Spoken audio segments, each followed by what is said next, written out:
Chaque année, le CrossFit cherche à trouver l'homme le plus en forme du monde. Cette année, ils ont eu 20 circuits pour le découvrir. Dans cette vidéo, je vais tester 2 de leurs épreuves et aussi certains des mouvements qu'ils devaient maîtriser.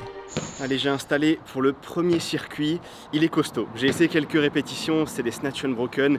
Il est très costaud. Le cardio il monte super vite. J'ai hâte de voir les sensations que ça va donner. Et puis on va se tester ça. Tu commences par les toast to bar de toute manière, c'est ça? Ouais, toast to bar snatch.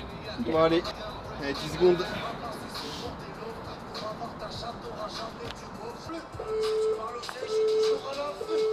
Sur ce circuit, je voulais partir à l'allure indiquée pour le terminer. Ils ont mis un cap time de 6 minutes, donc si tu fais les calculs, 3 tours au total, ça implique de partir sur un rythme de 2 minutes par tour. La barre sur le circuit, c'est un poids assez léger pour les 10 meilleurs des games, ça va se jouer à la vitesse d'exécution, et pour les gens un peu plus humains, faut déjà tanker le volume. C'est à partir des 7 squat snatch unbroken que le challenge démarre, ça a envoyé mon cœur tout de suite en enfer.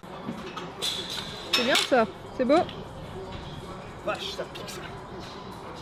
Donc voilà, j'ai terminé le premier tour à l'allure des games pour me rendre compte et je sens dans mon corps que ça va me tuer pour le reste du circuit. D'ailleurs dans cette vidéo on testera un deuxième circuit, mais cette fois-ci je partirai sur ma stratégie avec un truc plus constant, parce que là à peine 2 minutes de WOD et je suis déjà en zone 5. Une stratégie je pense plus adaptée, ça aurait peut-être été de partir sur 2 minutes 30, 2 minutes 45 par tour et tenir ça. Là on arrive déjà sur le dernier tour, je savais qu'en partant vite dès le premier, ça donnerait ces sensations. Absolument aucun plaisir, que de la douleur, et t'es un petit peu dans un faux rythme. Tout le temps que tu gagnes tour 1, ça se repère ultra vite. Ce qui est cool par contre, c'est les mouvements à la barre. Je trouve que j'ai bougé ça de manière assez fluide et rapide. Je me suis poussé un petit peu pour reprendre les derniers squat snatch et j'avais tellement le grip en feu. Je crois que c'était 9-0-1. 9-0-1. C'est des squat snatch qui étaient tellement plus durs que ce que j'imaginais. En fait, quand tu bouges, ça va. C'est à partir du moment où tu lâches la barre, je me prenais une décharge de lactique, c'était quadriceps et avant-bras. Ça je le fais pendant ma séance, après le bloc de force squat snatch. Tu me dirais, il le faisait pendant les games, c'est encore plus fatigant. Ce qui fait mal, c'est vraiment d'alterner en fait une grosse cadence et c'est pas un truc où tu vas doucement, enfin en tout cas à mon niveau, c'est pas un truc où tu vas doucement et t'avances tout le temps, c'est vraiment des pics décharges et ensuite ça redescend. C'est violent, je pensais pas que 43 ça pouvait autant piquer sur un mouvement d'haltéro.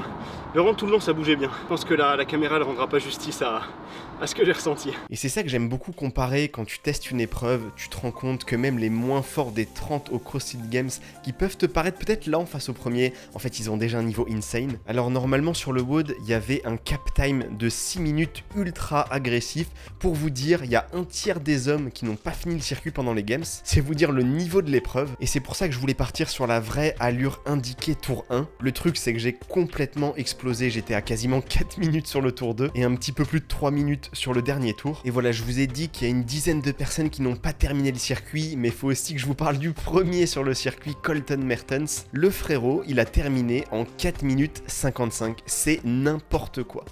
Bon, j'ai installé 3 ateliers qu'ils avaient dans l'épreuve, pirouette, handstand ramp et les free HSPU, on va essayer d'en valider un maximum.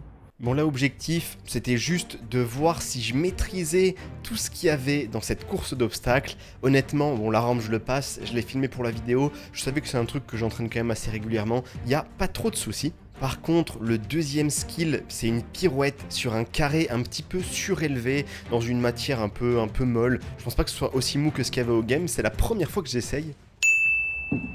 Oh vache! Ensuite, un truc que je fais un petit peu moins régulièrement, parce qu'en ce moment je fais déjà tellement d'HSPU normaux sur le mur, je me fatigue pas trop à faire des free HSPU comme ça. Le premier ça passe, le deuxième, bon je fais un peu n'importe quoi, je redescends et ça tombe. C'était donc à pas grand chose de one shot chacun des ateliers, mais voilà, il faudra compter sur un deuxième essai. Le premier ça passe, le deuxième, j'ai eu chaud, honnêtement j'ai eu chaud parce que les deux ammats sont très proches, j'ai essayé de faire une distance un peu similaire à ce qu'il y avait aux Games. Bon, 2 essais. Et pour ceux qui ont regardé les games, à la fin de la course d'obstacles, ils avaient aussi du L-sit to handstand sur des barres parallèles. C'est un mouvement ultra premium, je l'ai jamais entraîné. On n'a même pas de barres parallèles à la salle. Beaucoup de gens des games ont galéré, voire n'ont pas réussi. Autant dire qu'aujourd'hui, même si j'avais pu tester, ça aurait pas été très glorieux. Et ils ont aussi eu une autre épreuve de malade, un truc qui d'ailleurs me déçoit un petit peu des CrossFit Games, parce que quand je vois ça, ça me donne même pas envie d'essayer. Il y a eu des chutes terrifiantes, surtout celle de Pat Vellner. Je me dis que certains vont peut-être essayer dans leur salle, ils auront pas forcément les protections. Je trouve ça ultra dangereux. Bon, on se retrouve une deuxième fois au même endroit. C'est littéralement le lendemain du circuit que vous avez vu juste avant. En fait, c'est complètement les deux seuls circuits de tous les games que je peux faire. Dans tous les autres, en fait, il y a des objets bizarres, des trucs que tu peux pas vraiment refaire de ton côté. Donc on va s'échauffer et s'envoyer là-dessus. Je m'étais trompé sur les poids, j'avais sorti les poids de 25. Je croyais qu'il fallait le faire à 70 kg. Mais après une dernière vérif de routine, pour mon plus grand bonheur, en fait, le poids c'est 135 livres, donc ça fait 61 kg. 3, 2, 1, 10 secondes. Allez, une petite quinzaine de minutes de plaisir avec le toutou.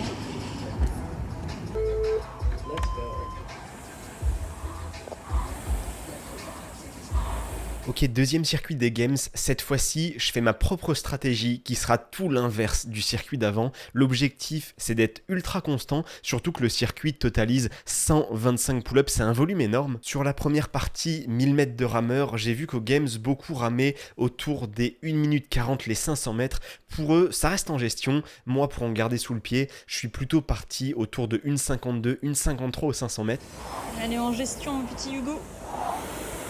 Ça me fera sortir du rameur en moins de 4 minutes, c'est nickel. Et la suite, j'avais prévu une découpe assez légère en 10, 8, 7 sur les pull-ups. Ça me paraît très simple sur le premier tour, où évidemment faire UB ça reste possible. Mais voilà, je voulais tester de découper dès le début. Les push jerk avec seulement 7 reps, ça se coupe pas, on va les faire à chaque fois d'un coup. Et l'allure de ma stratégie, c'est ultra ok, voire même, en fait, ce qui était prévu, c'est d'accélérer à la fin en fonction des sensations au pull-up. Au CrossFit Games, c'était la toute première épreuve de cette année, donc ils étaient frais, prêts à en découdre. Il y a eu des performances de malades. La meilleure, ça a été Jay Crouch, un des seuls à tout faire sans couper sur les pull-ups, des transitions ultra agressives, et il finit en 7 minutes 11. C'est presque 3 minutes de mieux que le dernier. De mon côté, j'arrive dans le troisième tour, la stratégie est nickel, je me suis bien dosé, voire même un peu sous-estimé. J'avais pris en compte que je fais cet essai le samedi à la fin de toute une semaine d'entraînement dans les pattes, et pour ceux qui aiment bien les chiffres, je m'étais dit qu'après une première partie au rameur, je voulais faire une stratégie avec environ 17 reps par minute. Au niveau du chrono, je termine le troisième tour en moins de 10 minutes et j'ai des bonnes sensations, honnêtement j'ai des bonnes sensations à ce stade. J'ai même hésité à accélérer dès maintenant,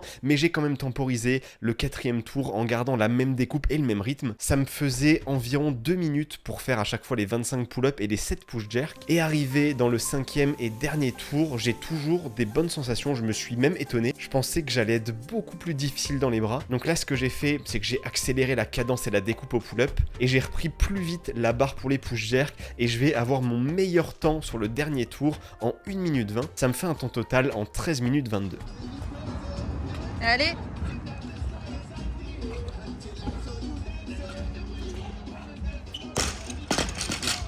La stratégie était vraiment pas mal.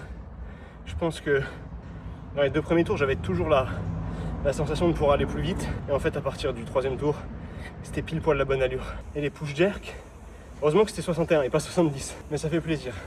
Je pense que j'ai bien géré mon rythme et mon circuit. Et voilà, on arrive sur la fin de cette vidéo. J'aurais bien aimé faire un petit peu plus de circuits des CrossFit Games. Mais cette année, ils ont mis tellement de mouvements bizarres et surtout d'objets bizarres. Il y a très peu de circuits que je peux refaire et puis si je le refais à ma sauce avec des mouvements différents, ça n'avait pas trop de sens. Donc là, j'ai refait ce que je pouvais faire 100% pareil. Je kiffe faire ça chaque année pour à chaque fois comparer un petit peu le niveau entre vraiment ceux qui vont le plus vite au monde, ceux qui sont quand même dans le top 30 mondial, et puis moi qui, on va dire, je me mets un niveau RX peut-être un petit peu plus sur certains mouvements au CrossFit. Bon, je vais commencer à écourter cette séquence. Là, j'ai les biceps du circuit juste avant qui me chauffent de malade en tenant le trépied. J'espère que la vidéo vous a plu. Si c'est le cas, n'hésitez pas à mettre le petit pouce bleu, à mettre le code Elchiki dans la boutique Nutrimuscle, ça régale, et je vous dis à très bientôt.